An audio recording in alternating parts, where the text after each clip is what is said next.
Hello, everyone, and welcome to the NKR YouTube channel. My name is Mahima Rao, and I'm an intern here at NKR. So we are in our final interview for the spring 2024 issue with Dr. Liang Tuang. He contributed a commentary article on the Pyongyang-Moscow security nexus, which looks at the recent deal made between Kim and Putin during their September 2023 summit. So the paper compares how much media attention different parts of the agreement received and how well they serve each country's goals. Dr. Na, could you please introduce yourself to our audience? You're right. My name is Dr. Liang Tuang. Actually, the surname comes first. Um, I am a research fellow at the Rajaratnam School of International Studies. Other than that, I'm also a instructor for Singapore's one and only military educational institution, and I teach geopolitics and security studies at all levels. Um, for both the non-commissioned officers of the SAF and regional militaries, all the way up to senior officers. And this is essentially most of what I do. Um, of course, the title research fellow is a bit of a misnomer, but I try to live up to my title nonetheless. Thank you very much for having me on this interview. Yeah, it's wonderful having you here with us. So let's begin with our interview. So here's my first question.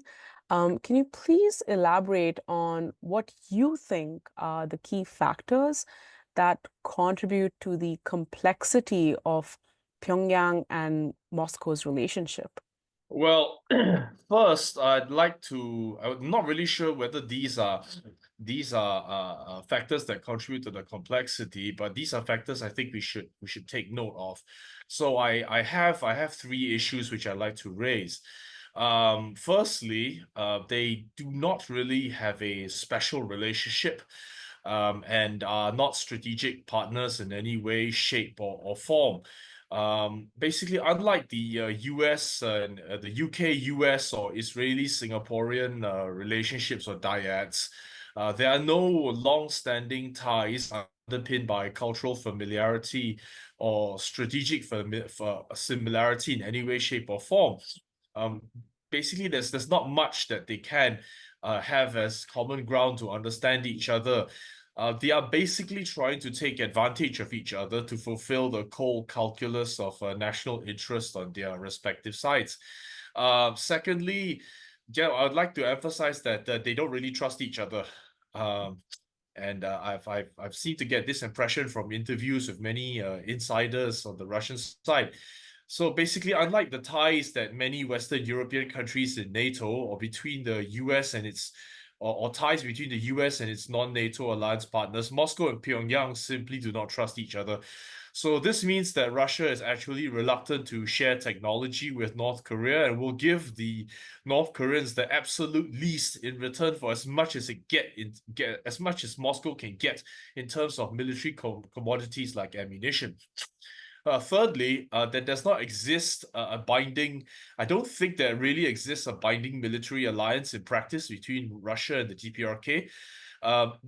Despite the depictions of fraternity between Kim Jong Un and Vladimir Putin, the inking of a supposed mutual defense pact. Informal conversations with quite a few Russian experts and insiders reveal that on Moscow's side, Russia will attempt to weasel out on the terms of any full-blooded military assistance if Pyongyang was or North Korea was ever attacked. Just like Article 5 of NATO says that each NATO member is free to decide its contribution to the mutual defense, Moscow is very likely to minimize its assistance to the Kim regime. This is based on the practical lack of a nuclear umbrella to the DPRK from the USSR during the Cold War. As an unnamed member of the Russian intelligentsia, which I've spoken to 1 or 2 years before COVID occurred, he said no one in Russia wanted to die for Pyongyang. Um, and I kind of believe him on that. Yeah, so you mentioned that both the DPRK and Russia actually don't get along, they don't really like each other. But could you give us some specific instances where their security interests have diverged and maybe how this has um, put more stress on their bilateral relationship?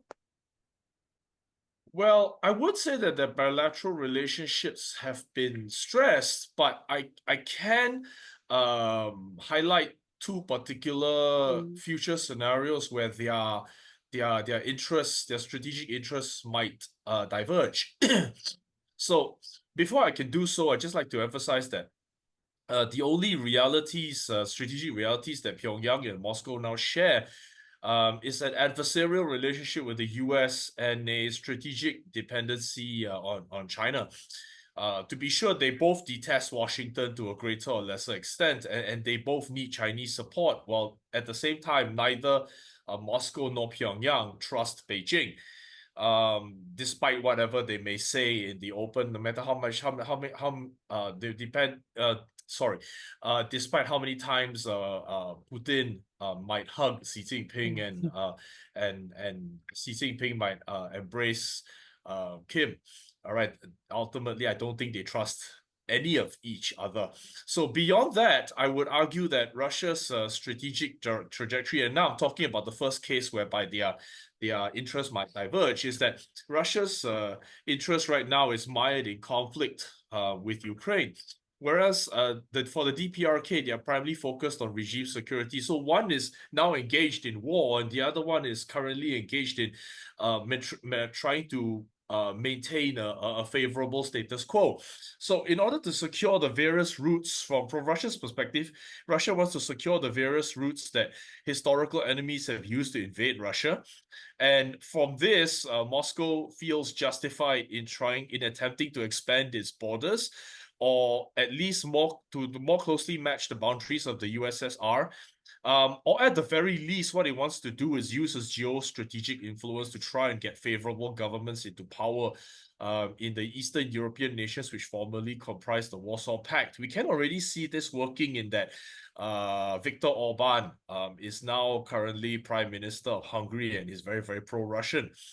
If Russia can do this to Poland, if Russia can do this to Latvia, Lithuania, and Estonia, then that would be ideal in Putin's playbook. But as long as this happens, as long as Russia remains antagonistic to the West, this will gradually harden resistance against Russia. And while it might be beneficial for the Kiev regime to presently supply Russia with arms in return for food, fuel, and limited rocket technology, there might come a point when the international community starts tightening enforcement of current sanctions against the North, in an attempt to get the North to stop supporting Russia, which will lead to the DPRK to make the decision that it might be better to part ways with Moscow in order to avoid further global pressure, because ultimately what Kim wants is regime preservation and not anything else. Also, the one needs to remember the second factor for divergence is that both Russia and North Korea, they are dependent on China. But if the current war in Ukraine were to ever end, and Beijing were to ever exercise coercion on a weakened Moscow for any reason, Moscow will find out that the alliance that it signed with Pyongyang counts for very little, because ultimately North Korea is still critically dependent upon the PRC. Hence, it will not be willing to gang up on China together with Russia. So I see that is the second avenue for where their strategic interests will diverge. And like I said, they will find out that they aren't really as good friends as they thought that they were. Yeah, so basically you're saying that their relationship is not worth as much to each other. Is that what you're saying? I find that their relationship is not let me use a proverb. Their relationship is not built on concrete and solid Mhm. ground. Their relationship is built on sand and Mhm. mutual mercenary national interests.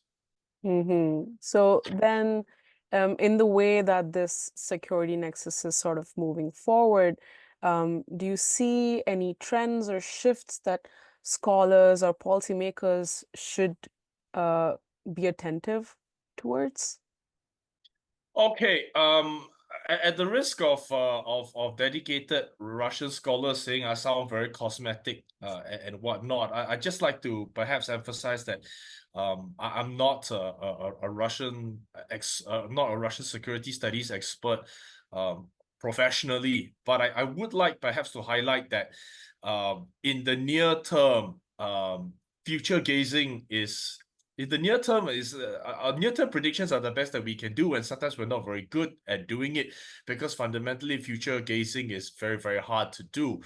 To be honest, I think if any of us were good at future gazing, I think the first thing that we do is go out and buy lottery tickets and get very, very rich. However, being that as it may, having said all of that, I would say that my if I were to make an educated guess on what we should look out for, I think we would say that the Moscow-Pyongyang relationship will continue for as long as this marriage is of convenience is beneficial for both sides, which is a kind of logical based on everything that I've discussed so far.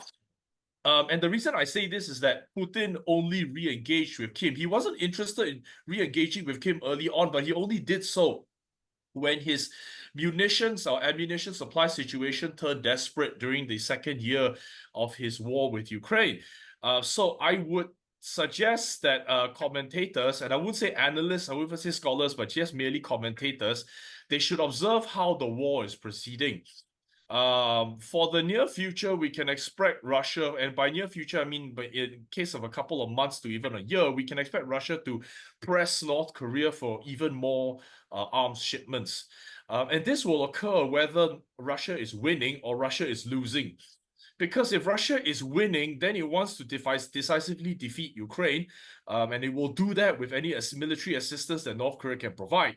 If Russia is losing, it wants to starve off defeat for as long as it can. So in the near term, you can expect a more cosmetically cohesive relationship between Russia and North Korea as Putin asks for more weapons, and Kim Jong-un obliges with more weapons in return for whatever it is that the Kim regime wants to press Russia for. But after the war is over, if Russia wins, then Putin will no longer need the assistance of the Kiev regime. If Russia loses, then there will be a significant weakening of the Russian state.